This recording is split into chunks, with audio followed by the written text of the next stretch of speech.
Puji Tuhan, selamat pagi. Salam sejahtera di dalam kasih Tuhan kita Yesus Kristus. Bertemu kembali di hari Senin ya, tanggal 20 Juli 2020. Dalam sapaan pagi yang menyegarkan jiwa bersama saya, pelayan Tuhan, dan juga pelayan Bapak Ibu Saudara, pelayan masyarakat. Puji Tuhan. Pagi ini saya ingin mengajak kita untuk membaca di dalam 2 Korintus pasal yang ke-6. 2 Korintus pasal yang ke-6 ayat yang ke-7. Ya, 2 Korintus pasal 6 ayat yang ke-7. Ini sebenarnya sambungan dari ayat-ayat yang di atas ya, Saudara ya. Saudara-saudaraku yang kekasih, karena kita sekarang memiliki janji-janji itu, marilah kita menyucikan diri kita dari semua pencemaran jasmani dan rohani, dan dengan demikian menyempurnakan kekudusan kita dalam takut akan Allah. Puji Tuhan. Kemarin pagi saya mendengar berita Ibu Pendeta Deborah Kurniasari, seorang hamba Tuhan senior di Gereja Pantikusta Pusat Surabaya, juga merupakan guru saya yang luar biasa, guru yang menjadi teladan di dalam hidup saya, di dalam sukacita, semangat, di dalam kesetiaannya melayani, di dalam pengorbanannya. Karena saudara, hamba Tuhan ini sebenarnya adalah seorang pewaris kekayaan yang luar biasa di Surabaya. Dia punya rumah yang begitu bagus, tetapi semua kekayaannya dia tinggalkan, dia serahkan kepada keponakan-keponakannya, ya. Dan dia sendiri memilih untuk tinggal di gereja, saudara. Ya, di Gereja Pantikusta Pusat Surabaya di Sawan itu dia diberikan sebuah kamar, ruang guru, saudara, untuk dia tinggal. Sudah dia tinggali berapa belas tahun atau berapa puluh tahun sampai pada saat kematiannya, meninggalnya kemarin ya. Sangat sederhana, saudara. Dia meninggalkan semua kekayaan, benar-benar dia meneladani Kristus. Dia dengan seorang anak angkatnya yang merawat dia.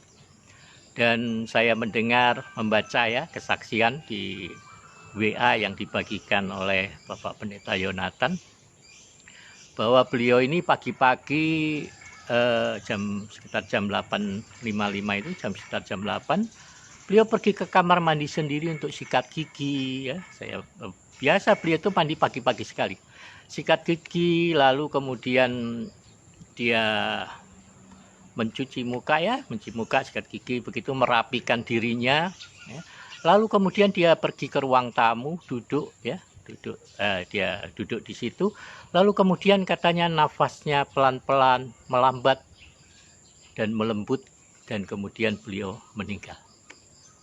Itu sungguh-sungguh kematian yang sangat-sangat luar biasa. Saya kira kalau memang situasinya tenang, damai, saya merindukan juga hal yang sama seperti itu, saudara. Tapi kalau ada kerinduan itu, saya katakan, saya itu kepinginnya ya, kalau meninggal begitu, karena saya nggak tega ninggalkan istri saya, dan istri saya mungkin juga nggak tega ninggalkan saya. Kan kalau meninggal dua-duanya itu di tempat tidur, berpelukan begitu, saudara ya. Lalu meninggal dalam keadaan tidur, bangun sudah ketemu Tuhan, disambut Tuhan. Wah, itu satu hal yang sangat luar biasa ya. Mungkin ya ada cerita-cerita 1-2 orang mendapatkannya, tapi itu langka, saudara ya. Tapi kalau Tuhan berikan anugerah kita seperti itu hal yang luar biasa. Tapi juga kerinduan hati saya juga kalau sangkakala Allah berbunyi, ya, nama saya disebutkan, nama kita disebutkan, kita semua terangkat bertemu Tuhan di udara. Nah, atau enggak tahu kita bagaimana nanti ya, itu ada dalam rancangan rencana Tuhan. Nah, karena seperti saya bilang, kalau kita nunggu kedatangan Tuhan, berkumpulnya kita di udara ya, otomatis kita juga harus bersiap-siap nunggu kedatangan bencana besar, kedatangan antikris ya, kedatangan penganiaya itu. Nah, itu saudara. Jadi terserah saudara saja pilihannya di mana, permohonannya gimana ya. Kalau Tuhan kabulkan, puji Tuhan ya, ada yang mau berjihad di jalan Tuhan, setia sampai mati, silakan, semua ada dalam tangan saudara. Tetapi sebelum mencapai semua itu ya, mari kita mengingat ini firman Tuhan ya, mengingat firman Tuhan dan memotivasi diri kita ya, supaya apa? Karena kita sekarang memiliki janji-janji itu. Marilah kita menyucikan diri kita dari semua pencemaran jasmani dan rohani, dan dengan demikian menyempurnakan kekudusan kita dalam takut akan Tuhan. Kemarin saya sudah katakan bahwa kita itu seringkali mau mengambil yang baru tanpa menanggalkan yang lama. Itulah sebabnya mengapa begitu banyak pergumulan, begitu banyak masalah-masalah di dalam hidup kita terombang-ambing, dan kita maju mundur di dalam Tuhan, jatuh bangun di dalam Tuhan, di dalam pengiringan kita kepada Tuhan. Ya, karena kita nggak mau menanggalkan yang lama. Hati kita, pikiran kita seringkali bercabang, saudara, antara menyenangkan hati Tuhan dan mencukupkan kebutuhan hidup kita. Nah, antara mentaati kehendak Tuhan atau mendahulukan kepentingan pribadi kita, ya. Ya. Tapi ingat, mendahulukan kebutuhan itu harus, tapi jangan mendahulukan gaya hidup, saudara. Keinginan daging, keinginan mata, keinginan daging, mata, keangkuhan itu. Kenapa? Karena hal itu tidak akan pernah terpuaskan, saudara. Kita kan selalu merasa kurang terus begitu, ya, si Tuhan. Semua itu butuh proses, saudara. Semua hal butuh proses, ya. Ada orang tidak setuju bahwa Tuhan izinkan masalah terjadi. Saya setuju itu, pendapat itu. Karena Tuhan itu merancangkan hal yang baik dalam hidup kita. Lalu kenapa masalah-masalah terjadi dalam hidup kita? Kenapa masalah terjadi dalam hidup saudara? Karena seringkali kita menjatuhkan pilihan yang salah. Antara mentaati kehendak Tuhan ataukah mengikuti kehendak hati kita sendiri. Mengikuti keinginan kita sendiri. Kadang-kala kita nggak setuju dengan jalan yang Tuhan berikan. Kita lebih suka muter jalannya.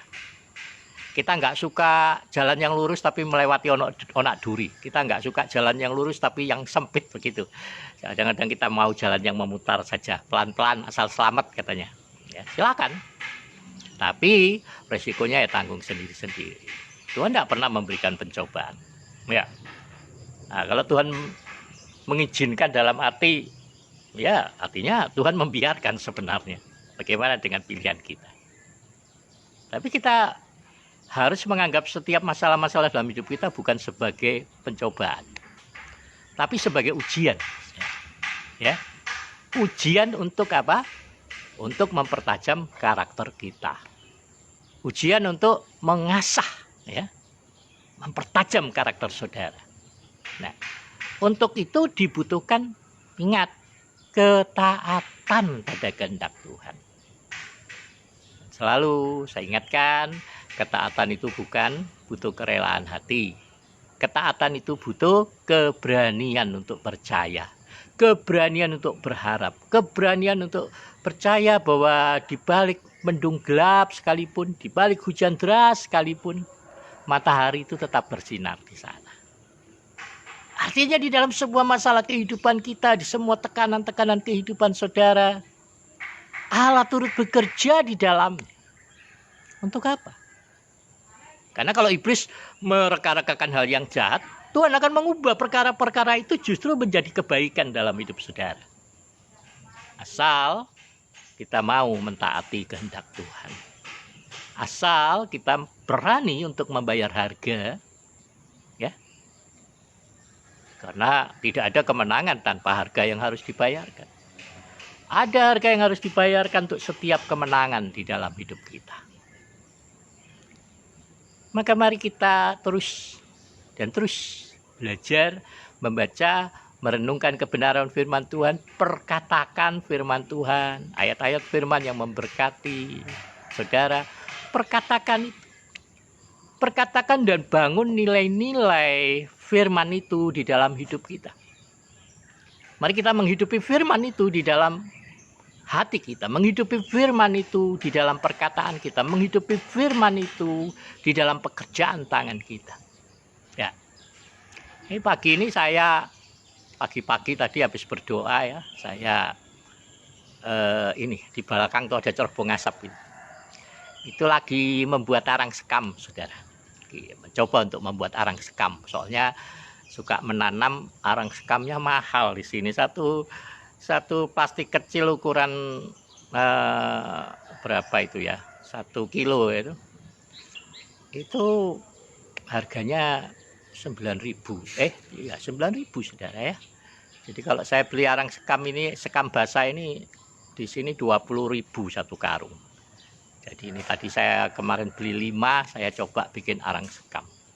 Soalnya kalau kita buat arang sekam itu saya buat tungku dari apa ini, seng ya, seng aluminium ini. Lalu itu menyalakan api di dalamnya, dan itu saya tutup semua dengan sekam itu sampai tinggi itu. Jadi kompornya yang di bawah itu tidak kelihatan, cuman cerobongnya yang kelihatan. Saudara, api yang di dalam kompor itu tidak kelihatan di mata saya, tapi saya lihat asapnya dia. Dan sementara dia memanaskan ya. Jadi arang sekam ini dari warna coklat ini kena hujan berapa hari basah, jadi rupanya harus mengeringkan dulu. Pelan-pelan nanti 20-30 menit jadi sehitam dia. Kalau udah hitam, saya harus membolak-baliknya, mengangkatnya, memindahkan ke situ, jadi bercampur sama yang basah.